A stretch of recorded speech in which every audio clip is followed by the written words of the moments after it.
গাওয়ান, Malaysia কত বছর চলে? আমার তো 3 বছর প্রায় শেষ, 2 মাস বাকি আছে। 3 বছর শেষ। জি। কত লাগছিল টাকা আসতে? আসলে তো টাকা লাগছিল অনেক, তবে 5 লাখ টাকা লাগছিল। 5 লাখ টাকা। তো তো 5 লাখ 6 লাখ টাকা সামথিং। দেশে পাঠাইছো কত? দেশে পাঠাইছি 24 লাখ টাকা 3 বছর। তাহলে তো ঋণ পাতি ক্লিয়ার। আরে না ভাই, আরো 3 লাখ টাকা আমার ঋণ আছে। এখনো 3 লাখ টাকা, 24 লাখ টাকা পাঠায় এখনো 3 লাখ টাকা ঋণ আছে। এই জীবনের হিসাবটা বুঝতে পারলাম না, এই কারণে এটাই কি প্রবাস?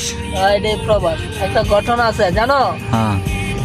মার তুমি যদি বাড়িতে 3-4 মাস টাকা দাও, বন্ধ করে দাও, এমন একটা সময় আসবে তোমার কাছের মানুষ, যারা পরিবারের সব থেকে বড় কাছের মানুষ, হ্যাঁ, তারাই তোমারে বলবো টাকা পয়সা কি যেমন শুরু করে দিলে নাকি পার্সোনাল ভাবে। তখন তোমার কি এমন একটা অনুভূতি হইব যখন নিজের অ্যাকাউন্টে 1 টাকা রাখো নাই, অথচ পরিবারের প্রিয়জন মানুষ এ কথা তোমাকে জিজ্ঞাসা করে।